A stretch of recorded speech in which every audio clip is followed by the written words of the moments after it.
Hello students, today I am going to start next lecture of the vector. तो बने रहे जेके sir के साथ वीडियो के लास्ट तक। हम पिछले वीडियो लेक्चर में पढ़े थे पोजीशन वेक्टर। पोजीशन वेक्टर क्या है? पोजीशन वेक्टर किसी पॉइंट का होता है और पोजीशन वेक्टर किसी पॉइंट के एग्जैक्ट लोकेशन को शो करता है, पोजीशन को शो करता है कि वो पॉइंट कहाँ है ना।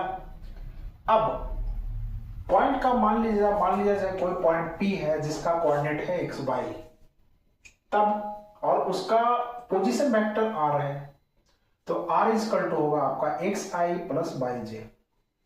ये कैसे हुआ वो हम फर्दर आगे जब हम ट्रायंगल स्लैब वगैरह पढ़ेंगे, कंपोनेंट ऑफ वेक्टर पढ़ेंगे तो उस समय ये पूरी चीज आएगी।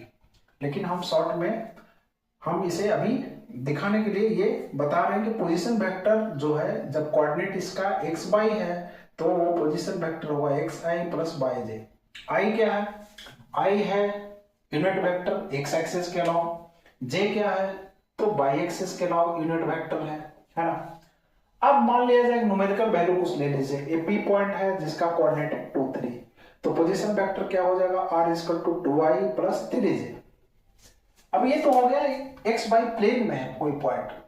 मान लिया जाए कि जो पॉइंट है वह स्पेस में है ना। मान लिया पॉइंट यहां है, तब उसका पोजीशन वेक्टर क्या होगा? और उसका कोऑर्डिनेट है एक्स वाई जेड है ना। ये रहा आपका जेड एक्सिस। तब जो आर होगा वो होगा एक्स आई प्लस वाई जे प्लस जेड के। क्लियर है? वीडियो को पॉज करके आप लोग लिखते रहिएगा। अब मान लिया जाए कि इसका जो कोऑर्डिनेट है 2 3 4 है ना, तभी क्या हो जाएगा? R equal to 2i plus 3j plus 4k। के क्या है यहाँ पे? के है जेड एक्सिस के अलावा यूनिट वेक्टर। तो ये रहा आपका पोजीशन वेक्टर। और भी चीजें हैं इससे रिलेटेड, जितने भी प्रॉब्लम्स हैं वो हम कंपोनेंट ऑफ वेक्टर के बाद करेंगे। अब है आपका रिजल्टेंट ऑफ वेक्टर। अब रिजल्टेंट ऑफ वेक्टर क्या है? अब यहाँ पे रिजल्टेंट ऑफ वेक्टर है क्या, उसके बारे में हम समझते हैं। तो सबसे पहली बात, मान लिया एक कोई ऑब्जेक्ट है ना, या कोई ऑब्जेक्ट है, कोई ए व्यक्ति है ना, कोई ए व्यक्ति है। ए व्यक्ति यहाँ पे 2 फोर्स लगा रहा है, 5 न्यूटन राइट वर्ड और 3 न्यूटन लेफ्ट वर्ड है ना। बी व्यक्ति जो है यहाँ पे सेम ऑब्जेक्ट पे सिर्फ और सिर्फ एक फोर्स लगा रहा है, that is 2 Newton right word है ना। दोनों का इफेक्टिव कौन होगा? ज्यादा इफेक्टिव कौन होगा? दोनों में जो इफेक्टिव ज्यादा कौन होगा? तो अगर देखा जाए तो ये राइट वर्ड है, ये लेफ्ट वर्ड है, मतलब जो रिजल्ट आएगा 5 - 3 2 ही आएगा। तो दोनों का जो इफेक्ट है वो सेम है ना। ए ने इस पे 2 फोर्स लगाया है, 5 न्यूटन इधर 3 न्यूटन इधर, और बी ने केवल एक फोर्स लगाया है 2 न्यूटन। ठीक है, तो जब 2 या 2 से अधिक 2 और मोर वेक्टर का इफेक्ट अगर किसी सिंगल वेक्टर के बराबर हो, तब उस सिंगल वेक्टर को ये दोनों वेक्टर या बहुत सारे वेक्टर का हम रिजल्टेंट कहते हैं। फिर से समझिए, यहां पे हम 2 वेक्टर हम यूज कर रहे हैं है ना। तो यहां पे 2 वेक्टर है ना। अब इस 2 वेक्टर, यहां पे 2 वेक्टर है 5 न्यूटन और 3 न्यूटन, यहां पे सिंपल 2 न्यूटन है। मतलब ये दोनों का इफेक्ट और ये सिंगल वेक्टर का इफेक्ट, दोनों का इफेक्ट सेम है ना। 5 में से 3 गया, 2 बचेगा है ना। तो यहाँ पे दोनों का जो इफेक्ट है वह सेम है। तो इस वेक्टर को, ये दोनों वेक्टर का हम रिजल्टेंट कहेंगे। मतलब 2 या 2 से अधिक वेक्टर के बदले एक सिंगल वेक्टर जिसमें दोनों का इफेक्ट सेम हो, तो सिंगल वेक्टर को हम दोनों वेक्टर का क्या कहते हैं? रिजल्टेंट कहते हैं। चलिए इसको और समझते हैं। ये जो है 2 फोर्स नहीं लगा रहा है, 3 4 फोर्स लगा रहा है। चलिए इसको समझते हैं। ये है आपका 5 न्यूटन, ये है आपका 8 न्यूटन और चलिए एक और फोर्स लगा देते हैं, ये है 12 न्यूटन, है ना जी। और इस साइड लगा रहा है आपका 3 न्यूटन, है ना। और B जो है यह सिंपल 22 न्यूटन फोर्स लगा रहा है, सेम ऑब्जेक्ट, है ना। तो अब देख लीजिए दोनों में इफेक्ट किसका सेम होगा। तो यहाँ पे देख लीजिए 5 में से 3 गया, 2 2 10 10 और 12 22, यहाँ भी 22 है। मतलब कि दोनों इसमें 4 फोर्स लगाया, ए ने किसी ऑब्जेक्ट पे 4 फोर्स लगाया और बी ने सिंपल 1 फोर्स लगाया, और दोनों की बात करा रहा है कि किसका इफेक्ट सेम होगा, तो दोनों का इफेक्ट सेम होगा, है ना। तो यहाँ ये जो बी फोर्स लगा रहा है यह चारों वेक्टर का रिजल्टेंट होगा। मान लिया जाए कि ये है F1 और F2 है ये 8 न्यूटन और F3 है ये 12 न्यूटन, और मान लिया जाए कि F4 है आपका 3 न्यूटन, है ना। और ये है F, क्लियर है। तो F जो है वह रिजल्टेंट होगा किसका, F1 F2 F3 and F4 का। इसको हम लिखेंगे कैसे, तो इस तरह से हम लिखते हैं F1 plus F2 plus F3 plus F4, है ना। मतलब यहाँ एडिशन ऑफ वेक्टर और रिजल्टेंट ऑफ वेक्टर दोनों में समानता है ना। मतलब कि F1 F2 F3 F4 चार वेक्टर का रिजल्टेंट कौन है, तो F है, और इसी को हम लिखते हैं एडिशन फॉर्म में। मतलब F is equal to F1 F2 F1 plus F2 plus F3 plus F4, clear है। इसका मतलब कि चार वेक्टर है जिसका रिजल्टेंट F है। मान लिया जाए दिया रहे R is equal to T vector plus Q vector, इससे कोई ये नहीं है, दोनों का रिजल्टेंट क्या है, तो R है, इससे और कोई ज्यादा मीनिंग नहीं निकलता। दो वेक्टर P और Q है जिसका रिजल्टेंट R है। मान लिया जाए दिया रहे A vector plus B vector is equal to C vector, इसका मतलब A और B दो वेक्टर है जिसका रिजल्टेंट C है। मतलब A और B दोनों मिला करके सेम इफेक्ट कर रहा है जो C का इफेक्ट है, ठीक है, दोनों का इफेक्ट सेम होगा। तो ये है आपका रिजल्टेंट ऑफ वेक्टर, और इसी को कहते हैं एडिशन ऑफ वेक्टर। जब हम इसे ऐड फॉर्म में लिखेंगे इस तरह से, तब इसको हम एडिशन ऑफ वेक्टर कहेंगे। और जब बहुत सारे वेक्टर का रिजल्ट एक वेक्टर हो, एक सिंगल वेक्टर के बराबर हो, तो इस सिंगल वेक्टर को इस सारे वेक्टर का रिजल्टेंट कहेंगे। अब दोनों में रिलेशन समझ में आ रहा है। चलिए अब ये तो समझ में आ गई होगी बात। अब एडिशन ऑफ वेक्टर या रिजल्टेंट निकालने के लिए कौन कौन से मेथड हैं, तो सबसे पहली बात कि इसमें रूल्स जो हैं, पहला है आपका ट्रायंगल्स लॉ, है ना। एडिशन ऑफ वेक्टर या रिजल्टेंट निकालने के लिए जो लॉ है वह है, पहला ट्रायंगल्स लॉ है, दूसरा है पैरेललोग्राम्स लॉ है, और तीसरा है आपका पॉलीगॉन्स लॉ, और भी है मेथड ऑफ कंपोनेंट्स। तो जो मेथड है या लॉ है, सबसे पहले है आपका ट्रायंगल्स लॉ।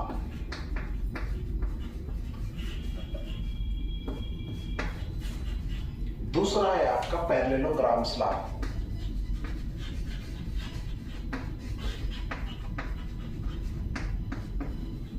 और तीसरा जो है आपका है वो पॉलीगॉन्स लॉ।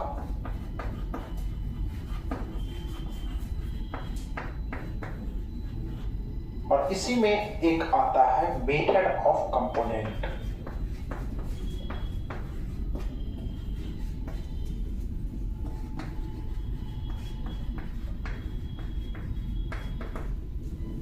तो यहां रिजल्टेंट निकालने का जो मेथड है वह है triangles law, parallelograms law, polygons law, और एक और मेथड है मेथड ऑफ कंपोनेंट। तो हम बारी बारी से सबके बारे में पढ़ेंगे। जब दो वेक्टर हो उसका रिजल्टेंट निकालना हो, तब हम ये दोनों को यूज करेंगे। और ये दोनों को इसको कब यूज करेंगे, इसको कब यूज करेंगे, हम इसके बारे में हम डिस्कस करेंगे, ठीक है। और यह जो है कुछ और नहीं है, ट्रायंगल्स लॉ को ही फॉलो करके पॉलीगॉन्स लॉ को बनाया गया है। अब यह मेथड ऑफ कंपोनेंट, तो मेथड ऑफ कंपोनेंट जब हम कंपोनेंट पढ़ेंगे, किसी वेक्टर को हम पार्ट में बदलते हैं, तोड़ते हैं, तब उस तरह से मतलब कि बहुत सारे वेक्टर को हम अगर रिजल्टेंट निकालना चाहें तो इस मेथड को हम यूज करते हैं। क्लियर है? तो चलिए बारी बारी से हम पढ़ते हैं रिजल्टेंट ऑफ वेक्टर या एडिशन ऑफ वेक्टर के बारे में। तो सबसे पहले है ट्रायंगल्स लॉ। आप लोग वीडियो को पॉज करके लिखते रहिएगा, है ना। तो यहाँ पे ट्रायंगल्स लॉ है क्या। सबसे पहले ट्रायंगल्स लॉ पढ़ने के पहले हम पढ़ेंगे ऑर्डर, सेम ऑर्डर और अपोजिट ऑर्डर। मान लिया जाए ये वेक्टर है, ये हेड है, ये टेल है। हेड माने माथा और टेल माने पूंछ। तो ये हेड है और टेल है किसी वेक्टर का। तो जब बहुत सारे वेक्टर हैं कि एक का हेड और दूसरे का टेल कोइंसाइड करे, इस तरह से देखिए, इसका टेल है, इसका हेड है, फिर इसका हेड है, इसका टेल है, तो इसको सारे वेक्टर को कहेंगे हम सेम ऑर्डर में, सेम ऑर्डर, है ना। अब यहां पे देख लीजिए, इसी में हम एक वेक्टर को ऐसे लिखते हैं, मतलब इसका भी हेड है, इसका भी हेड है। ये तीनों वेक्टर जो सेम ऑर्डर में है, लेकिन ये दो वेक्टर की हम बात किया जाए तो ये अपोजिट ऑर्डर में है। मतलब जो ऑर्डर इसका है उसका उल्टा ये है, तो ये है जो अपोजिट ऑर्डर में है। या इस वेक्टर को हम कहें अपोजिट ऑर्डर में है। ये तीनों सेम ऑर्डर में है और ये वेक्टर जो है अपोजिट ऑर्डर में है। क्लियर है? अब यहाँ पे इसका यूज हम ट्रायंगल्स लॉ में करेंगे। फिर से समझ लीजिए, जब किसी का हेड और किसी का टेल कोइंसाइड हो तो सेम ऑर्डर में कहलाएगा, और जब हेड हेड कोइंसाइड करे तो उस वेक्टर को हम क्या कहते हैं, अपोजिट ऑर्डर में। तो तीन वेक्टर जो है वो सेम ऑर्डर में है और ये वेक्टर जो है अपोजिट ऑर्डर में है। क्लियर है? अब सेम ऑर्डर और अपोजिट ऑर्डर हमने समझ लिया। अब आप ट्रायंगल्स को देखिए। ट्रायंगल आप जानते हैं, है ना।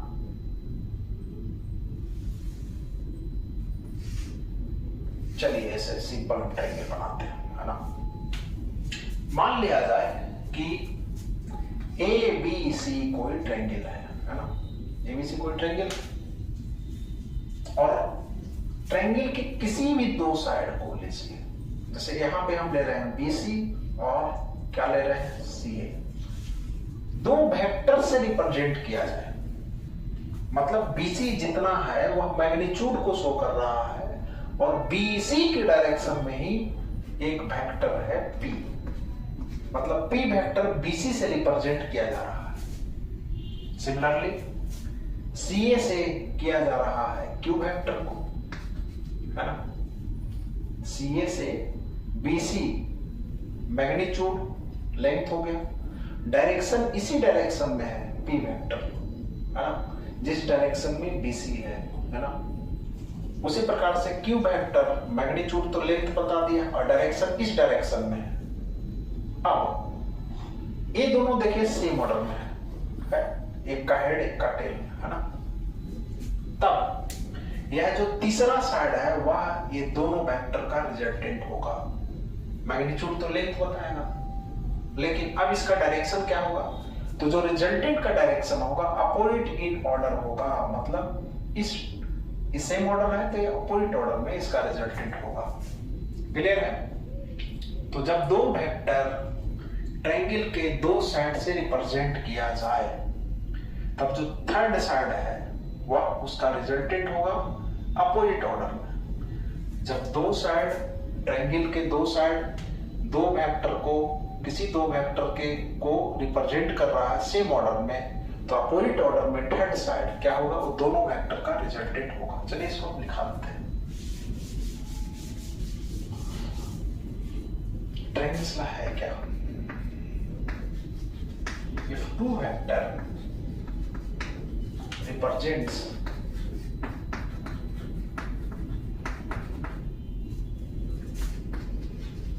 two sides of a triangle in same order, then head side represents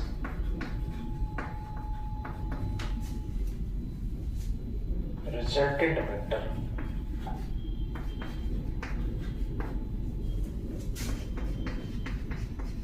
in opposite order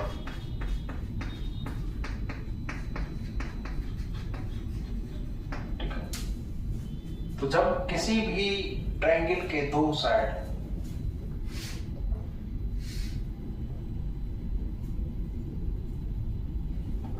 मान लिया जाए ट्रायंगल के दो साइड अभी बताया मान लिया जाए कि ट्रायंगल के दो साइड किसी दो वेक्टर को रिप्रेजेंट कर रहा है सेम ऑर्डर में तो जो थर्ड साइड है तीसरा साइड है वह अपोजिट ऑर्डर में उसका रिजल्टेंट होगा। मान लिया जाए कि दो वेक्टर दिया हुआ है ऐसे और ऐसे है ना जी। मान लिया कि ये तो हम दिखाने के लिए दे रहे हैं कि हेड और टेल एक है, हो सकता है कि ऐसे हो ऐसा नहीं हो इस तरह से हो है ना। तो इसको हम सरकाएंगे उसी के पैरेलल लाएंगे और इसका हेड और टेल को एक करेंगे इस टाइप का। ये देखिए ये दोनों का मैग्नीट्यूड सेम है और डायरेक्शन भी सेम है तो ये वेक्टर चेंज नहीं हुआ। मतलब कि हम एक वेक्टर या ऐसे करेंगे इसको हम सरकाए हैं ऐसे भी कर सकते हैं कि हम इसको ना सरका के इसको सरकाएं और हेड टेल को एक करें तो ऐसे लाएंगे है ना। अब देख लीजिए हेड और टेल एक हो गया। अब इससे ट्रायंगल बनाएंगे हम इस टाइप का। तो यह जो वेक्टर है वह ये दोनों वेक्टर का रिजल्टेंट होगा। देखिए ट्रायंगल बन गया। मान लिया जाए कि ABC कोई ट्रायंगल है, इसे ऐसे समझिए इसको। मान लिया जाए कि ABC कोई ट्रायंगल है जिसमें AB जो है वह वेक्टर P को रिप्रेजेंट कर रहा है और BC जो है वेक्टर Q से रिप्रेजेंट कर रहा है। तब जो AC होगा वह दोनों वेक्टर का रिजल्टेंट वेक्टर होगा। क्लियर है। अब हम रिजल्टेंट निकालना सीखेंगे कि दोनों जो वेक्टर है P और Q और R उसमें रिलेशन क्या होगा। अब यहां पे हम बता चुके हैं angle between two vector. Angle between two vector का मतलब क्या हुआ। एंगल बिटवीन टू वेक्टर मतलब मान लिया जाए P और Q के बीच का एंगल कुछ मान लीजिए अल्फा है ना। तो इसका मतलब क्या हुआ। हम बताए थे कि जब दो वेक्टर का हेड या हेड कोइंसाइड करे या टेल कोइंसाइड करे तब जो छोटा एंगल होगा वही एंगल बिटवीन टू वेक्टर होगा। यहाँ पे देख लीजिए P और Q के बीच का एंगल मान लिया जाए कि क्या है। P और Q के बीच का एंगल मान लिया जाए अल्फा है। तो यहाँ पे ना तो हेड कोइंसाइड है और ना ही टेल कोइंसाइड है। एक का हेड है दूसरे का टेल है। तब हम क्या करते थे एक वेक्टर को सरकाते थे उसी के पैरेलल। तो यहाँ पे हम इस वेक्टर को सरकाएंगे आगे है ना वैसे।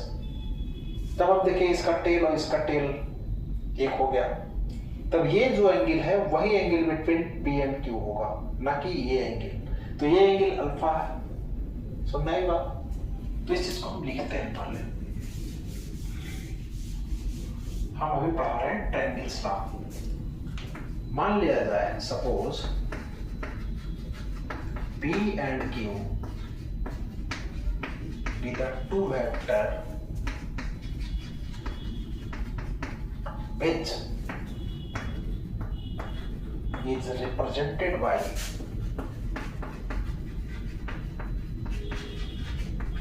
two sides of a triangle. Two sides AB and BC of a triangle ABC. Then resultant then AC vector AC side AC AC कह लीजिए रिप्रेजेंट्स रिजल्टेंट ऑफ वेक्टर।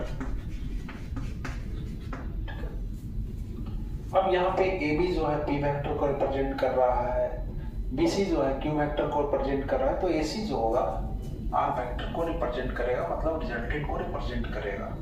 तो यहाँ पे हम सिंपली ऐसे कह सकते हैं vector P plus vector Q is equal to vector R। Clear है? यहाँ पे ये चीज होगा। इसका मतलब ये हुआ P और Q दो वेक्टर है जिसका रिजल्टेंट R है ना? मतलब P और Q अगर ट्रायंगल के दो साइड को रिप्रेजेंट करेगा तो दोनों सेम ऑर्डर में होगा P और Q, और R जो होगा वो थर्ड साइड को रिप्रेजेंट करेगा, वो अपोजिट ऑर्डर में होगा। इससे इसका मतलब यही हुआ। अब let angle between P and Q is alpha, है ना? यहाँ पे अल्फा हमने मान लिया है। तो अभी हमने AB को हम या P को हम क्या किए हैं, स्लाइड किए हैं, सरकाए हैं उसको आगे की ओर। तो इसको हम नाम देते हैं, यहाँ पे AB को हम कहां तक, इसको हम सरकाएं आगे, मान लिया X तक सरकाएं, है ना? तो चाहे हम इस साइड को सरकाएं या P को सरकाएं, बात एक ही है। तो इस मान लिया कि इस साइड AB को हम सरकाए हैं, आगे की ओर स्लाइड किए हैं, X तक स्लाइड किए हैं। अब कंस्ट्रक्शन में हमने क्या किया है कि हमें कंस्ट्रक्शन ले लें, कुछ कंस्ट्रक्शन करना पड़ेगा।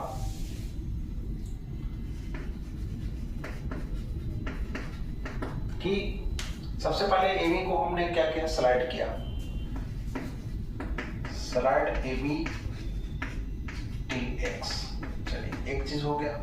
दूसरा चीज ना, C से हम परपेंडिकुलर ड्रा करते हैं, किस पे, AX पे। Draw perpendicular CD from C on AX।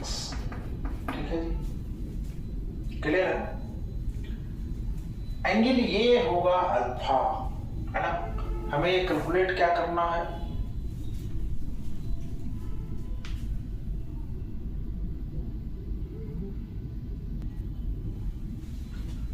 यहां पे हमें कैलकुलेट करना है रिजल्टेंट वेक्टर R। किसके टर्म में करना है, P के टर्म में, Q के टर्म में और अल्फा के टर्म में। सबसे पहली बात, अगर ये साइड आपको AD जो देख लीजिए, इस AD को ये परपेंडिकुलर है, तो राइट एंगल ट्रायंगल हो गया। कौन सा, ADC। ADC right angle triangle है। हमको निकालना है AC, मतलब R निकालना है, किसके टर्म में, P के टर्म में, Q के टर्म में। अगर ये साइड हमको कैलकुलेट होता AD अगर हमको कैलकुलेट होता और CD कैलकुलेट होता, तब हमको कोई दिक्कत ही नहीं थी, वो आराम से निकल जाता। लेकिन हमें सिर्फ AB पता है और क्या पता है, BC पता है। AB Q P है और BC क्या है, Q है। तो हम सबसे पहले BD और CD को कैलकुलेट करना चाहेंगे। क्लियर है? तो उसके लिए हमें ट्रायंगल BDC में जाना होगा। देखते हैं, ट्रायंगल BDC कैसा ट्रायंगल है, राइट एंगल ट्रायंगल है। अब BDC में हमको निकालना क्या है, BD हम निकाल लें और क्या निकालना है, CD निकाल लें, तब हमारा काम आसान हो जाएगा।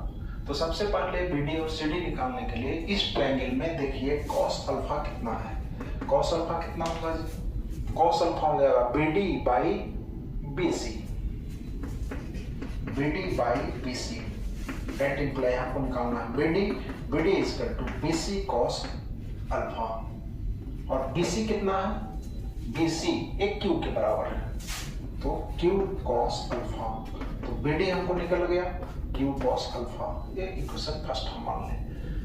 अब हम sin अल्फा लिखें, sin अल्फा कितना हो जाएगा, तो sin अल्फा हो जाएगा CD by BC, CD by BC। और CD कितना है जी, CD हमको कैलकुलेट करना है, BC कितना है, Q है। तो यहाँ पे CD इक्वल टू क्या हो जाएगा, BC साइन अल्फा इसका टू BC है आपका Q साइन अल्फा हो गया, तो CD आपका भी निकल गया, इसको मानिए इक्वेशन 2। क्लियर है? अब यहां पे हमको BD निकल गया, CD निकल गया, हमको निकालना क्या है? AC निकालना है, तो AC हम आराम से निकाल लेंगे।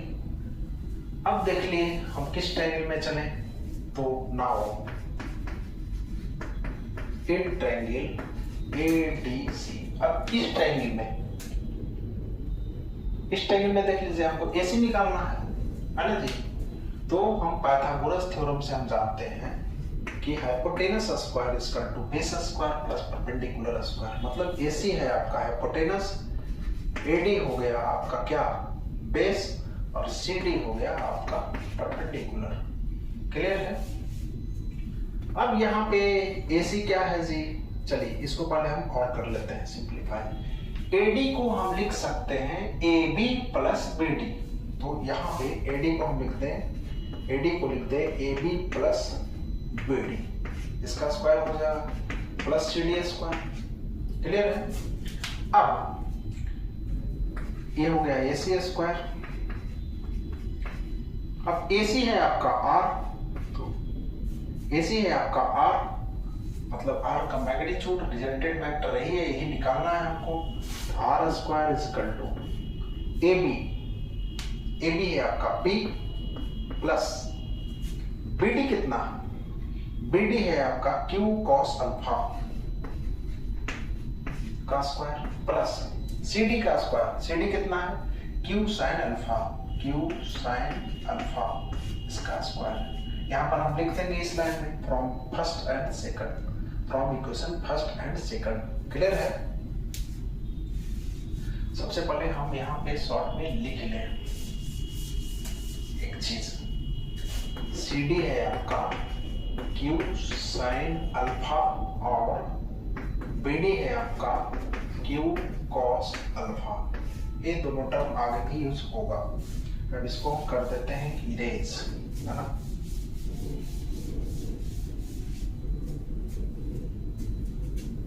अब इसको हम सॉल्व करेंगे, तो इसको मानिए A, इसको मानिए B, A प्लस B का होल स्क्वायर, तो A square plus 2AB plus B square ऐसा होता है। तो A स्क्वायर मतलब B square plus 2AB, 2 into A के जगह पे P, B के जगह पे Q cos alpha plus B square, B square मतलब Q square cos square alpha, Q square cos square alpha plus, अब ये हो जाएगा इसका स्क्वायर मतलब Q square sine square alpha, है ना जी। अब इसको हम सॉल्व करेंगे। यहां देखने से यहाँ पे Q स्क्वायर कॉमन है, तब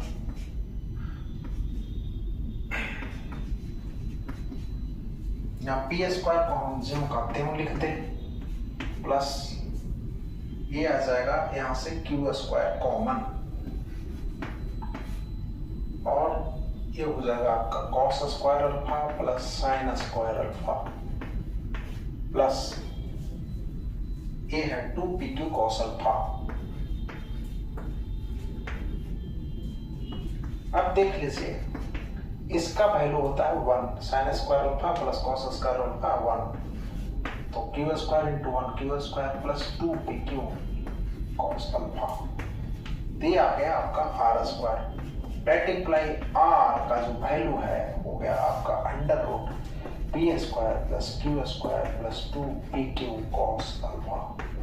क्लियर? तो इसको नोट कीजिए।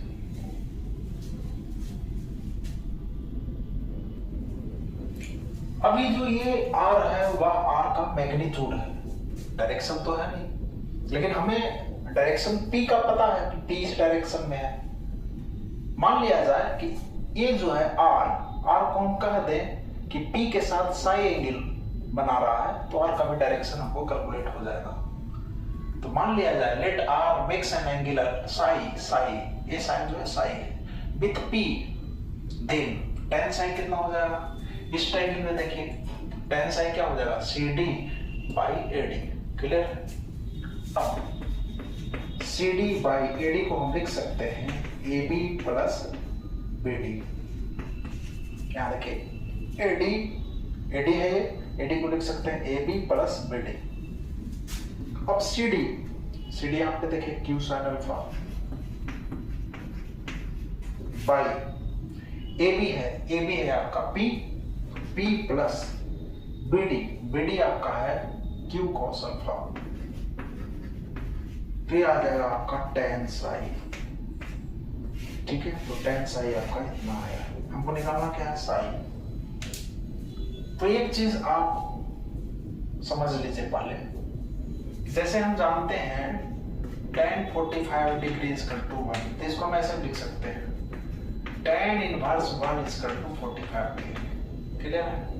जैसे हम जानते हैं sin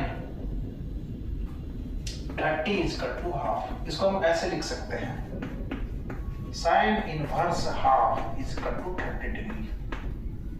तो अगर हम ऐसे लिखना चाहेंगे इसको, तो यहां पे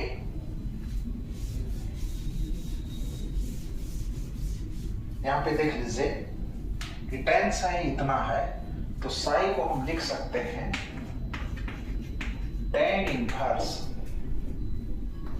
Q sine alpha by P plus Q cos alpha. ठीक है, इस तरह से हम इसको लिख सकते हैं। और ये बहुत ही इंपॉर्टेंट थ्योरम है ना, ये बहुत ही इंपॉर्टेंट लॉ है, ट्रायंगल्स लॉ।